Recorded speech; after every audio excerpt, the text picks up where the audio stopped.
মুসা আলাইহিস সালাম বলছেন, হ্যাঁ আমি জ্ঞানী মানুষ। আল্লাহ পাক ধরলেন, না তুমি সবচেয়ে বেশি জ্ঞানী মানুষ নও। মুসা আলাইহিস সালামের উপরে কি নাযিল হয়েছিল? তাওরাত। আল্লাহ পাক তার সাথে কথা বলেন নাই? বলেছিলেন? তুর পাহাড়ে তিনি আগুন দেখেছিলেন, আল্লাহ পাক কথা বলেছিলেন না? কালিমুল্লাহ বলা হয়। মুসা আলাইহিস সালামকে বিশাল একটা গোত্রের দায়িত্ব দেওয়া হয়েছিল, বনু ইসরাইল। এবং কোরআন খুললে আপনি প্রত্যেকটা জায়গায় দেখবেন মুসা আর ফেরাউন, মুসা আর ফেরাউন, তাই নয় কি? এত বড় একজন জলিল এবং কাদার নবী, আল্লাহ পাক তাকে বলছেন, না তুমি সবচেয়ে জ্ঞানী মানুষ নও। তিনি প্রশ্ন করছেন, তাহলে কে সেই জ্ঞানী মানুষ? মাহফিল অ্যাপ, একজন মুসলিম হিসেবে মাহফিল অ্যাপ ব্যবহার করা আমাদের ঈমানি দায়িত্ব। তিনি অস্থির হয়ে যাচ্ছেন, আল্লাহ আমি তার সাথে দেখা করতে চাই, I want to meet him, আমি তার সাথে দেখা করতে চাই। সে কোথায়? প্রয়োজনে তার সাথে দেখা করতে যদি আমাকে যুগ যুগ ধরে চলতে হয়, রাস্তায় হাঁটতে হয়, তাও হাঁটবো। কথা বুঝতে পারছেন? আল্লাহ পাক বলেন, ঠিক আছে। মাজমাউল বাহরাইন, দুই সাগরের মিলনস্থল বলে একটা কথা আছে। মাজমাউল বাহরাইন, দুই সমুদ্র যেখানে মিলে গেছে, সেখানে তুমি আমার ওই বান্দাকে পাবে। তার নাম হচ্ছে খিদির। কি নাম? খিদির। খিদির মানে হচ্ছে শ্যামল বা সবুজ। একটা বর্ণন এসেছে, খিদির আলাইহিস সালাম যেখানে বসতেন সেই জায়গাটা সবুজ হয়ে যেত। এখন এই ব্যাখ্যাটা বাহ্যিকভাবে হতে পারে, এটা ইন্টারপ্রিটেশনও করা যেতে পারে। আল্লাহ ভালো জানেন কোনটা ব্যাখ্যা সঠিক। বাহ্যিকভাবেই সব সবুজ হয়ে যেত, নাকি তার জ্ঞানের আলোতে অজ্ঞতা দূর হয়ে সব সবুজ হতো, আল্লাহ ভালো জানেন। তো ব্যাখ্যার একটা সুযোগ আছে। তো তিনি সেখানে গেলেন, তার সাথে একজন সঙ্গীকে নিয়েছেন, তার নাম হচ্ছে ইউশা বিন নুন, একজন যুবক, তরুণ যুবক। তারা দুজন পথ চলছেন। চলতে চলতে চলতে চলতে তারা একটা জায়গায় গিয়ে পথটা ভুল করলেন। একটা জায়গার কথা বলে দেওয়া ছিল, এই জায়গায় গেলে তোমার থলির মধ্যে যে মাছ আছে, মাছ, মৃত একটা মাছ, এটা জীবিত হয়ে সমুদ্রে লাফ দিবে। যখনই লাফ দিবে ওই জায়গায় তুমি তাকে পাবে। কাকে পাবে? খিদির আলাইহিস সালামকে। তো তিনি সেখান থেকে একটু দূরে চলে গিয়েছিলেন। এই যে পথ তিনি ভুল করলেন কিছু দূর, এটা সূরা কাহফের মধ্যে আছে শেষের দিকে। আমি প্রত্যেকটা লাইন বাই লাইন পড়লে এখানে 12টা বাজবে। তো আমি ফিল করছি জিনিসটা এভাবে, যে জীবনে চলার পথে আমাদের গন্তব্য যদি ঠিক না থাকে, তাহলে আমরা খুব সহজেই ক্লান্ত হয়ে পড়বো। আর আমার কথা কি বুঝতে পারছেন? জীবনে চলার পথে আমাদের গন্তব্য যদি ঠিক না হয়, আমরা খুব সহজেই ক্লান্ত হয়ে পড়ব। আমাদের গন্তব্য কি? এই গন্তব্য যদি ঠিক না থাকে, যাদের গন্তব্য দুনিয়া, যাদের গন্তব্য বাড়ি গাড়ি, স্ট্যাটাস, প্রতিপত্তি, পলিটিক্যাল পাওয়ার, যাদের গন্তব্য হচ্ছে জাস্ট দুনিয়ার মোহ, তারা খুব সহজেই ক্লান্ত হয়ে পড়বেন। কিন্তু আল্লাহর পথে যারা পথযাত্রী, যাদের গন্তব্য জান্নাত, তারা কখনো ক্লান্ত হয় না। কখনো ক্লান্ত হয়? দেখবেন শেষ বয়সে বৃদ্ধ হয়ে গেছে আলেম, বৃদ্ধ হয়ে গেছেন মুহাদ্দিস, মুফাসসির, এখনো দেখবেন যে সিংহের মতো বক্তব্য দিচ্ছে, দেখেন না? তো এই বিষয়টা আমি ফিল করেছি। সামনে যাই, তো তিনি তাকে পেলেন। যখন রাস্তা ভুল করেছেন, তখন তার স্মরণ হচ্ছে, আরে মাছ তো নাই, মাছ কোথায় গেল? তখন ইউশা বিন নুন বলছেন, মাছ তো আগেই লাফ দিয়ে নদীতে সমুদ্রে চলে গেছে। তখন তিনি বলছেন, ওইটাই তো সেই জায়গা ছিল যেখানে তাকে পাওয়া যাবে, চলো। আবার তিনি ব্যাক করে সঠিক জায়গায় আসলেন। এবার তার গায়ে অনেক শক্তি। সঠিক জায়গায় এসে দেখলেন, হ্যাঁ, একটা পাথরের উপরে, সাখরা বলে, পাথর খণ্ড, এর উপরে খিদির আলাইহিস সালাম বসে আছেন। কে বসে আছেন? খিদির আলাইহিস সালাম। এবং তিনি তাকে সালাম দিলেন, আসসালামু আলাইকুম ওয়া রাহমাতুল্লাহ। তো খিদির আলাইহিস সালাম বলছেন, ওয়ালাইকুম আসসালাম ওয়া রাহমাতুল্লাহ। এই জনমানব শূন্য জায়গায় সালাম কোত্থেকে আসলো? তখন মুসা আলাইহিস সালাম বলছেন যে, আমি মুসা। আমি কে? মুসা। খিদির আলাইহিস সালাম বলছেন, তুমি কি বনু ইসরাইলের মুসা? তিনি বলছেন, আমি একটু পড়ে শোনাই। ক্বালা লাহু মুসা, মুসা আলাইহিস সালাম তাকে বলছেন, হাল আত্তাবিউকা আলা আন তুআল্লিমানি মিম্মা উল্লিমতা রুশদা। মুসা আলাইহিস সালাম তাকে বলছেন, হে খিদির আলাইহিস সালাম, আমি কি আপনার অনুসরণ করতে পারি এই শর্তে যে আল্লাহ আপনাকে যা শিক্ষা দিয়েছেন সেখান থেকে আমাকে কিছু শেখাবেন? স্টুডেন্টের মধ্যে আসলেন। এবার খিদির আলাইহিস সালাম কি বলছেন? ইন্নাকা লা তাস্তাতিআ মাইয়া সাবরা। আমি তো শেখাতে চাই, কিন্তু তুমি তো আমার সাথে সবর করতে পারবে না। কি পারবে না? তুমি আমার সাথে ধৈর্য ধরতে পারবে না। একজন টিচার কি কখনো এমন কথা বলে স্টুডেন্টকে? কোন পর্যায়ের জ্ঞান, হিকমা, প্রজ্ঞা, আধ্যাত্মিকত্ব থাকলে একজন মানুষ আগে থেকেই বলতে পারে যে তুমি তো আমার সাথে সবর করতে পারবে না? তিনি বলছেন, ওয়া কাইফা তাসবিরু মা লাম তুহিত বিহি খুবরা। তুমি কেমন করে সবর করবে যে তোমাকে তো এই বিষয়ে কোনো খবরই দেয়া হবে না? ক্বালা সাতাজিদুনি ইনশাআল্লাহু সাতাজিদুনি ইনশাআল্লাহু সাবিরান ওয়া লা আ'সি লাকা আমরা। মূসা আলাইহিস সালাম বলছেন ইনশাআল্লাহ আপনি আমাকে ধৈর্যশীল পাবেন এবং আমি আপনার কাজে কোনো রকমের ভ্যাটও দিব না, বাধা দিব না। আপনি করেন যা ইচ্ছা, আমি আপনার কাজে কোনো বাধা দিব না। আচ্ছা, এবার তারা চলতে লাগলেন। ওকে, তিনি বললেন ক্বালা ফাইন তাবা'তানি ফালা তাসআলনি আন শাই। খিদর আলাইহিস সালাম বলছেন তুমি যদি আমাকে ফলো করতেই চাও তাহলে আমাকে কোনো প্রশ্ন করতে পারবে না, আমি যা করব চুপচাপ দেখতে হবে, পরে আমি তোমাকে জানিয়ে দেব, কিন্তু তোমার কোনো প্রশ্ন করা চলবে না। এমন করে টিচার দেখেছেন ছাত্রকে বলে প্রশ্ন করতে পারবে না, যা পড়াচ্ছি পড়ো, যা বোঝাচ্ছি বুঝো, যেমনে চালাচ্ছি চলো। পৃথিবীর সবচেয়ে জ্ঞানী মানুষ কে? খিদর আলাইহিস সালাম। এবার চলছেন ফানতালাকা, তারা দুজন চলতে লাগলেন হাত্তা ইযা রাকিবা ফিস সাফিনা খরাকাহা। আমি শর্ট করে বলছি, তারা চলতে লাগলেন একটা নৌকা, এই নৌকায় করে তারা একটা নদী পার হলেন। এই নৌকার যে মাঝি বিনা পারিশ্রমিকেই তাদেরকে পার করালো। কিনারায় যাওয়ার আগেই খিদর আলাইহিস সালাম নৌকার তলদেশটা ফুটা করে ফেললেন। কাজটা কি ঠিক হলো?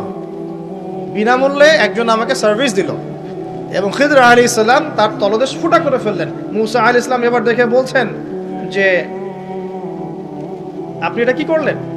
লাকাদ জি'তা শাইআন ইমরা, আপনি একটা জঘন্য কাজ করে ফেললেন। যারা আমাদের এত উপকার করলো আপনি তার তলদেশ ফুটা করে ফেললেন।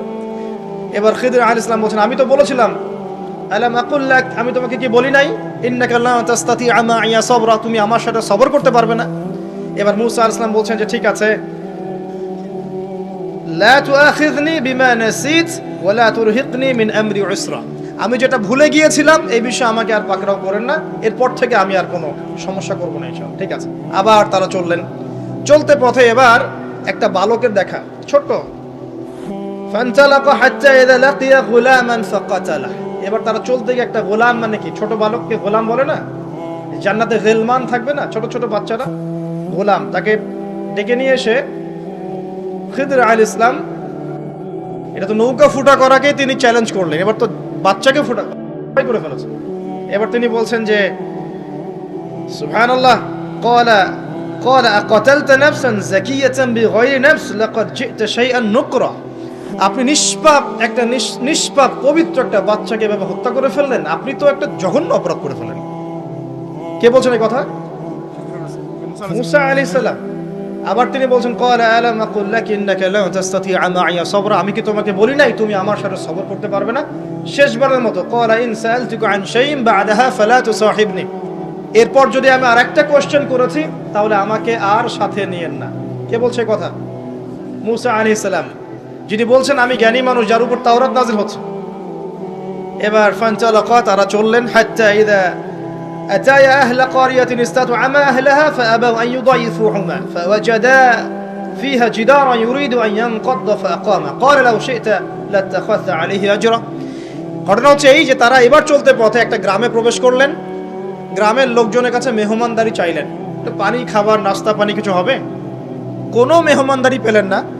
অনেকটা আমাদের দ্য সিটি অফ আখিরুজ্জামানের মতো আর কি, আমাদের হচ্ছে পশ্চিমা সভ্যতার যে বস্তুবাদী জীবন ব্যবস্থা, প্রতিবেশীকে খোঁজ নেওয়ার সময় নাই, ভিক্ষুক আসলে মাফ করো মাফ করো।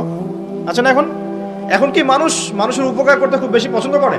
সত্যি কথা বলেন দেখি, বেশিরভাগ মানুষই কি এখন মানুষের উপকার করতে পছন্দ করে? বরং বাসায় মেহমান আসলে মানুষ বিরক্ত হয়।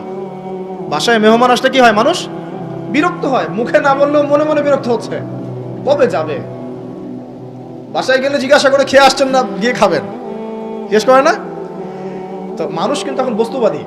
এই যে গ্রামটা ছিল এমনই হয়তো বা, সেই গ্রামের মানুষ খাবার দিচ্ছে না, সিম্পল একটা মানে একটা সৌজন্যবোধ যে খাবার পানিতে আপ্যায়ন করছে না। কিন্তু খিদর আলাইহিস সালাম দেখলেন ওই গ্রামের কোনো একটা বাসার একটা দেয়াল পড়ে গেছে, ধসে গেছে।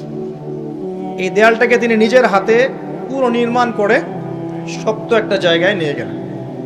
এটা দেখে মূসা আলাইহিস সালাম বলছেন আপনি চাইলে কিছু আজর বা প্রতিদান নিতে পারতেন, কিছু পারিশ্রমিক নিতে পারতেন। মেহমানদারি করলো না, কিছু পারিশ্রমিক নিলে আমরা কিছু কিনে খেতে পারতাম। তো এবার খিদর আলাইহিস সালাম বলেন হাদা ফিরাকু বাইনি ওয়া বাইনাক, এই হলো তোমার আর আমার মাঝের ফিরাক, মানে বিচ্ছেদ। এরপরে তোমার সাথে আমার আর পথ চলা হলো না। আমাদের নবী মুহাম্মদ সাল্লাল্লাহু আলাইহি ওয়াসাল্লাম বলেছিলেন হাদিসের মধ্যে, যদি সেদিন মূসা আলাইহিস সালাম এভাবে কাউন্টার প্রশ্নগুলো না করতেন অনেক জ্ঞান হয়তো শেখা যেত, কিন্তু এটা হলো না। প্রথমে যে বলেছেন খিদর আলাইহিস সালাম, ইন্নাকা লান তাস্তাতিআ মাইয়া সাবরা, তুমি আমার সাথে সবর করতে পারবে না, এটা কি ফলেছে না ফলে নাই? ফলেছে না ফলে নাই? আচ্ছা, এবার চলেন সামনে। তিনি বিচ্ছেদের আগে বলছেন, ঠিক আছে, যাওয়ার আগে আমি তোমাকে জানিয়ে দিব কি কারণে আমি এই কাজগুলো করেছি। এক নাম্বার, আমি যে নৌকাটা ফুটা করেছিলাম, আমি শর্ট করে বলছি, ওই নৌকা যদি ফুটা না করতাম তাহলে এই সমুদ্রের পিছনে একটা জলদস্যুদের দল ছিল, এরা ভালো ভালো নৌকাগুলোকে হাইজ্যাক করে, সিজ করে নেয়। এই নৌকা ফুটা আছে, এই নৌকা তারা নিবে না। বাহ্যিক চোখে মনে হচ্ছে যে আমি ওই ব্যক্তিদের ক্ষতি করেছি, কিন্তু আসলে আমি ওই ব্যক্তিদের কিন্তু উপকার করেছি প্রকৃত অর্থে। তুমি সেটা বুঝতে পারো নাই, কারণ তুমি বাইরের চোখ দিয়ে দেখেছো, আর আমি আল্লাহ পাকের মারেফত দিয়ে দেখেছি। কথা কি বুঝতে পারছেন? দ্বিতীয় যে বাচ্চাটাকে আমি খুন করেছি, বা খুন না, এটা খুন বলা ঠিক হবে না, হত্যা করেছি, সেই বাচ্চাটাকে আমি নিজেরই হত্যা করি নাই, আল্লাহ পাকের আদেশে করেছি। কারণ এই বাচ্চা যদি বড় হতো তাহলে এই বিশ্বের বড় কাফেরদের একজন হতো। যদি ফেরাউনকে ছোটবেলায় করতো তাহলে কি ফেরাউন বড় হতো? আচ্ছা, যাই হোক, যদিও এটা তাকদীর বা কদর, এটা আমি আল্লাহর আদেশে করেছি। আমি নিজের মন গড়া কোনো দর্শনে কাজটা করি নাই, আল্লাহর হুকুমে করেছি। তৃতীয় যে দেয়ালটা আমি নির্মাণ করেছিলাম, ওই বাড়িতে থাকে দুইজন এতিম বালক, যাদের পিতা এবং মাতা খুবই সৎ ছিল। কি ছিল? সৎ ছিল। এখানে একটা ছোট্ট কথা বলে দেই, আপনি আমি যদি পিতা মাতা হিসেবে সৎ হই, নেককার, মুত্তাকি, পরহেজগার হই, আমাদের বংশধরদের ভালো মন্দ দেখার দায়িত্ব আল্লাহ পাকের। এই যে খিদর আলাইহিস সালাম বহু বছর পর সেখানে এসেছেন, পিতামাতা অনেক আগেই মারা গেছেন, ওই খিদর আলাইহিস সালামের হাতে এতিম বালকের খেদমত আল্লাহ পাক করে দিলেন। বুঝতে পারছেন কথা? তো এতিম দুই বালকের এই দেয়াল ছিল, এই দেয়ালের নিচে ওই দুই এতিম বালকের পৈতৃক রেখে যাওয়া কিছু সম্পত্তি আছে মাটির নিচে। যদি দেয়াল নির্মাণ না করতাম, মানুষ ওই সম্পদ নিয়ে চলে যেত। এখন দেয়াল দিয়ে আমি এটাকে শক্ত করে দিয়েছি, এরা যখন বড় হবে তখন সেই সম্পদ পাবে। তো বাহ্যিকভাবে তোমার কাছে মনে হয়েছে আমি বিনা পারিশ্রমিকে অহেতুক একটা কাজ করছি, সত্যিকার অর্থে আল্লাহর হুকুমে আমি সেটা দেখেছি যা তুমি দেখতে পারো নাই, আমি সেটা বুঝেছি যা তুমি বুঝতে পারো নাই। এরপরে তাদের বিচ্ছেদ হয়ে যায়। আমি আপনাকে একটু দেখাই যে এখানে দেখুন, তিনটা ক্ষেত্রেই মূসা আলাইহিস সালাম বাহ্যিকতাকে প্রাধান্য দিয়েছেন, কিন্তু খিদর আলাইহিস সালাম ইন্টারনাল আইজ, বা আমরা যেটাকে বলি ইন্টারনাল অবজারভেশন, এটাকে প্রাধান্য দিয়েছেন। আপনি আর আমি যদি খিদর আলাইহিস সালামের মতো মুত্তাকি, পরহেজগার, জ্ঞানী, নিরহংকারী এবং বিনয়ী হতে পারি, কোরআন এবং সুন্নাহর মানদণ্ড চর্চা করে, ইখলাস ঠিক রেখে, নিয়াত ঠিক রেখে, শুধুমাত্র আল্লাহ পাকের সন্তুষ্টির জন্য আল্লাহর পথে দাওয়াতের কাজ, মেহনতের কাজ, দিনের প্রচার প্রসারের কাজ করতে পারি, ইনশাআল্লাহ তাআলা আপনার যদি হৃদয়টা কলবুন সালিম হয়, কলবের মধ্যে নূর থাকে, আল্লাহর মারিফত থাকে, ইনশাআল্লাহ আপনি এমন কিছু দেখবেন যা সবাই দেখবে না, আপনি এমন কিছু শুনবেন সবাই শুনবে না, আপনি এমন কিছু উপলব্ধি করবেন যা সবাই করতে পারছে না। এখানে তিনটা ক্ষেত্রেই খিদর আলাইহিস সালাম এমন কিছু দেখেছেন, বুঝেছেন যা মূসা আলাইহিস সালাম পারেন নাই। পৃথিবীর সবচেয়ে জ্ঞানী মানুষের এক্সাম্পল আপনাকে দিচ্ছি আমি। এই তিনটা ঘটনা আপনি কি বুঝলেন? বাহ্যিকতা আর রিয়েলিটি, যেটা দেখা যাচ্ছে বাহ্যিক চোখ দিয়ে, আর রিয়েলিটি, বাস্তবতা এক জিনিস না। দেখেন, খিদর আলাইহিস সালাম কিন্তু একদিনে একা একা হয়নি। প্রথমত আল্লাহ পাক তার সম্পর্কে কি বলেছেন একটা কথা বলে দিই। আল্লাহ পাক বলছেন যে তিনি আল্লাহর একজন বান্দা ছিলেন, ফাওয়াজাদা আবদান, তিনি আল্লাহর একজন বান্দা ছিলেন, মিন ইবাদিনা, আল্লাহর বহু বান্দাদের মধ্যে তিনি একজন আল্লাহর বান্দা ছিলেন। কে? খিদর আলাইহিস সালাম। আতাইনাহু রাহমাতাম মিন ইনদিনা, খিদর আলাইহিস সালামকে আমি আমার পক্ষ থেকে রহমত দিয়েছিলাম। আল্লাহর পক্ষ থেকে কি দিয়েছেন আল্লাহ পাক? রহমত, দয়া। আপনি দয়ালু না হতে পারলে, আপনি যদি দয়ালু না হতে পারেন, তাহলে আল্লাহর সেই মারিফত, নূর আর জ্ঞান পাবেন না। তো আগে মানুষের প্রতি, উম্মার প্রতি, সবার প্রতি দয়ালু হতে হবে। তো হ্যাঁ, সবাই আমার ভাই, সবাই আমার উম্মার অংশ, আমি সবার কল্যাণ চাই, কেউ আমার শত্রু নয়। একটা দয়ালু মনোভাব তো লাগবে আগে। নিজের আগে মনে করেন আমি হকের ডিলার, জান্নাতের ডিলার, তোমাদের লিজ লাগলে আসো নিয়ে যাও, তাহলে তো সমস্যা। মনের মধ্যে যদি হিংসার, বিদ্বেষ, পরশ্রী কাতরতার, অহংকারের এসব বিষ বাষ্প পুষে রাখেন, তাহলে খিদর হবেন কিভাবে? নূর পাবেন কিভাবে? মারিফত অর্জন করবেন কিভাবে? আর হক বাতিল চিনবেনই বা কিভাবে? নিজে চিনবেন না, মানুষকে চেনাবেন কিভাবে? এই কারণে দেখবেন যে ওয়ার্ল্ড অ্যাফেয়ার্স নিয়ে কোনো কথা বললে বলে ভবিষ্যৎবাণী করছে, অথচ এটা বাস্তব বর্তমান, সেটা খেয়াল নাই। যেটা বাস্তব বর্তমান সেটাকে ভবিষ্যৎ মনে করছে। পুরো ওয়ার্ল্ডের ইকোনমিক সিস্টেম একটা ভয়ঙ্কর হুমকির মুখে আছে। বড় বড় যারা ইকোনমিক্সট এবং যারা মিলিটারি অ্যাফেয়ার্স নিয়ে পড়াশোনা করেন তারা বলছেন যে এই বিষয়গুলো ওয়ার্ল্ডের সামনে দাঁড়িয়ে আছে। আর পড়াশোনা করে কোরআন সুন্নাহর জ্ঞানের সাথে এই যুগোপযোগী জ্ঞানগুলোকে একত্রিত করে যখন আমরা এগুলোর সলিউশন দেওয়ার চেষ্টা করছি, বলছে গণক, বলছে ভবিষ্যৎ বক্তা, বলছে অমুক তমুক। অথচ ইসলাম, আলেম ওলামা এবং যারা দিনের দায়ী মোবাল্লেগ, তাদের কাছ থেকে জনগণ আসলে আশা করে কি? আপনারা কি আমাদের কাছে শুধু এটাই আশা করেন ওয়াজ মাহফিলের এখানে বসবো, সুবহানাল্লাহ বলা শেখাবো, আলহামদুলিল্লাহ পড়লে কত নাকি হয় এটাই শেখাবো, হ্যাঁ মাসলা মাসাইলগুলো শেখাবো, এতটুকুই যথেষ্ট? হাত বাঁধবেন কোথায়, রফুল ইয়াদান করবেন কি করবেন না, আমিন জোরে নাচতে, এগুলো নিয়েই কথা বলবো খালি? আমরা কি খালি এই আধ্যাত্মিকত্বের বিষয়গুলোই, ইবাদত বন্দেগীর জীবনের কথাগুলোই বলবো? ইসলামে কি ইকোনমিক কোনো সেকশন নাই? ইসলামে কি পলিটিক্স নাই? ইসলামে কি জিও পলিটিক্স নাই? ইসলামে কি অন্যান্য ফিলোসফিক্যাল থটসগুলো নাই? তাহলে যুগ এবং জিজ্ঞাসার সমাধান আপনারা আমাদের কাছে আশা করেন কি করেন না? যুগ এবং জিজ্ঞাসার যে সমাধান, এটা তো আপনার আলেম ওলামার কাছে আশা করবেন, তাই নয় কি? না কার কাছে আশা করবেন? কে দিবে আপনাকে সমাধান? এখন এই সমাধান দেওয়ার জন্য যোগ্যতা কি লাগবে? আপনাকে খিদির হতে হবে, খিদির আলাইহিস সালামের মতো দূরদর্শিতা সম্পন্ন হতে হবে। কিভাবে হবেন? ওই যে আল্লাহ পাক বলছেন আমি তাকে রহমত বা দয়া দিয়েছি। আগে দয়ালু হতে শেখেন, আগে মনের হিংসা দূর করেন, মনটা পবিত্র করেন। আগে পবিত্র হচ্ছে না, টেনশনের কিছু নাই। আল্লাহওয়ালা কোনো মানুষের কাছে আসেন, এসে পড়ে থাকেন, পবিত্র হয়ে যাবেন ইনশাআল্লাহ।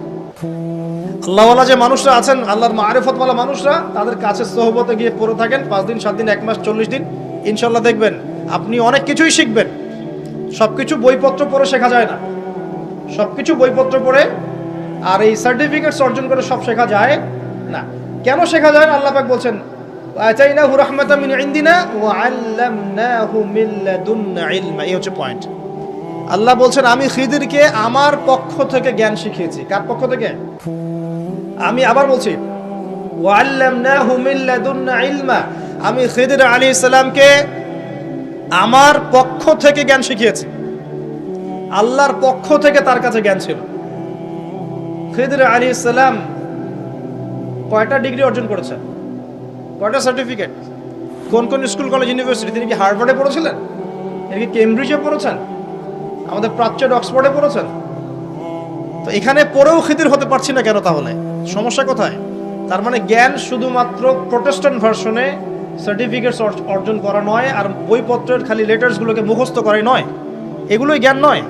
যতক্ষণ পর্যন্ত এগুলোর আমল না আসবে এবং আল্লাহওয়ালা মানুষের সোহবতে না থাকবে, আত্মশুদ্ধি অর্জন না হবে, কলব পরিষ্কার না হবে, ততক্ষণ পর্যন্ত আল্লাহর মারিফত পাবেন। আমি কি কথা বোঝাতে পারছি? একটু উঁচু স্তরে কথা বলছি হয়তো আপনাদের সামনে, কিন্তু কথাগুলো খুব ইম্পর্টেন্ট। আপনারা পরে বুঝবেন, রেকর্ডিং হচ্ছে, পরে বারবার শুনেন। শুধুমাত্র প্রোটেস্ট্যান্ট ভার্সনে এগুলো মুখস্থ করার মধ্যে জ্ঞান সীমাবদ্ধ নয়। এটা আপনি পড়লেন, বই সার্টিফিকেটস অর্জন করলেন। আপনি ডক্টর হতে চান, আমার পাশে একজন ডক্টর বসে আছেন। এখন যদি আমি বলি যে আপনি ডক্টর হতে চান অর্থোপেডিক্সের বইগুলো আপনাকে দিয়ে দিলাম, বাসায় গিয়ে পড়েন, ডক্টর হয়ে যান, হবে? পারবে কি কেউ করতে? তাকে মেডিকেল কলেজে ভর্তি হতে হবে, ক্লাস করতে হবে, তার চেয়ে বড় বড় ডক্টরদের সোহবতে থেকে জ্ঞান শিখতে হবে, প্র্যাকটিক্যাল করতে হবে, কত কাজ। এই কাজগুলো আমরা দিনের ক্ষেত্রে করতে চাই না। আমি একটা বিষয়ের দিকে ফোকাস করছি, খিদির না হতে পারলে সে জামানায় টেকা যাবে না। কারণ এই জামানা রিয়েলিটি আর বাস্তবতার মধ্যে কোনো মিল নাই। দূরদর্শিতা লাগবে, চিন্তা হবে, চিন্তা হলে নূর লাগবে। ওই যে বললাম, নূর আপনাকে অন্ধকার জাহিলিয়াতে আলোর পথ দেখাবে, অন্ধকার থেকে আলোর পথ দেখাবে ইনশাআল্লাহ। তো প্রথমে লাগবে জ্ঞান, দয়া, একটা কলবুন সালিম, প্রশান্ত হৃদয়, আল্লাহ পাকের মারিফত এবং আল্লাহর নূর অর্জন হবে কিভাবে? প্রথমে আপনি জ্ঞান অর্জন করে আমল করবেন, এরপর আল্লাহওয়ালা মানুষের কাছে থাকবেন, তাদের সাথে সম্পর্ক রাখবেন, আলেম ওলামা থেকে ডিটাচড হয়ে থাকবেন না, কখনো না। তাদের সোহবতে গিয়ে গিয়ে পড়ে থাকবেন। সপ্তাহে 5 দিন কাজ করছেন, 2 দিন তো ফ্রি আছেন, 2 দিনের মধ্যে 1 দিন সময় দিবেন। পারা যাবে না? বহু ওলামায়ে কেরাম বাংলার আনাচে কানাচে কাজ করছেন, অফলাইনেই, অনলাইনে তাদেরকে পাবেন না আপনি। এমনও আল্লাহওয়ালা মারিফতওয়ালা মানুষ আছে বাংলাদেশের মাটিতে, যাদেরকে আপনি অনলাইনে একটা ছবিও খুঁজে পাবেন। শুধুমাত্র নিজে নিজে জ্ঞান অর্জন নয়, আমল দরকার, সোহবত দরকার। আর কি দরকার? বললাম কলবুন সালিম, প্রশান্ত একটা হৃদয় দরকার, আল্লাহ নূর দরকার, মারিফত। এরপরে দেখবেন আপনি এমন কিছু দেখছেন, শুনছেন, বুঝতে পারছেন যেটা সবাই পারবে না। এখানে দেখেন তিনটা ক্ষেত্রেই খিদর আলাইহিস সালাম কি সঠিক না ভুল? সঠিক না ভুল? আচ্ছা, এখন তার কাজগুলোকে মূসা আলাইহিস সালামের কাছে কি মনে হচ্ছিল, সঠিক না ভুল? ভুল। এই জামানাটা সেই জামানা যে জামানায় আপনি দেখবেন সত্য মিথ্যার মানদণ্ড উল্টে গেছে। আমানতদারকে খেয়ানতকারী বলা হচ্ছে, খেয়ানতকারীকে আমানতদার বলা হচ্ছে। প্রচন্ড রকম উগ্র একজন মানুষকে আপনি বলছেন ভালো মানুষ, কিন্তু একজন ভালো মানুষকে আপনি বলছেন উগ্র।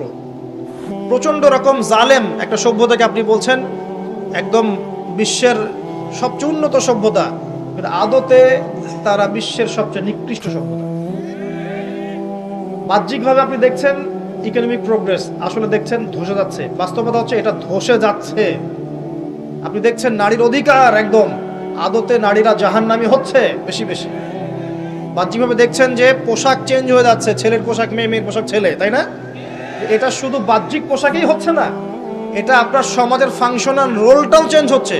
সমাজের ফাংশনাল রোলের মধ্যে মেয়ে ছেলের জায়গায় আসছে, ছেলে মেয়ের জায়গায় যাচ্ছে। ভিতর থেকে দেখা শেখেন, আপনি ভিতর থেকে দেখা শেখেন। দেখছি আমরা উম্মার জন্য অনেক কিছু করে ফেলছি, কিন্তু আদতে আমরা এখনো ঐক্যবদ্ধই হতে পারছি না। আমরা সবাই মিলে একটা জায়গায় আসতেই পারছি না এখনো। ছোটখাটো বিষয়গুলোকে নিয়ে অনলাইন অফলাইন গরম করে রেখে দিচ্ছে একেবারে, তাই না?